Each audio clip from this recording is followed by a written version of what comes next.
কি খাবো ভাই বলেন? বড় একটা বোতল সিঙ্গারা যদি সিঙ্গারা নাকি বাদাম শরবত যদি ভালো লাগে আসলে মনে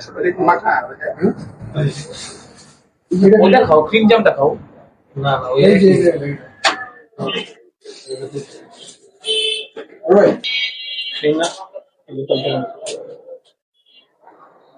খাও না ভাই একটু তাড়াতাড়ি,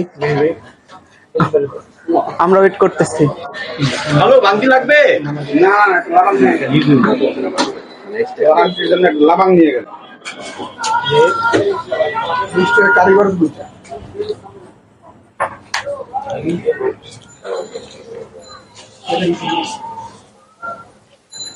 ইস আল্লাহ, আমি এ পর্যন্ত আসা পর্যন্ত জানি আমি পাই। যা আছে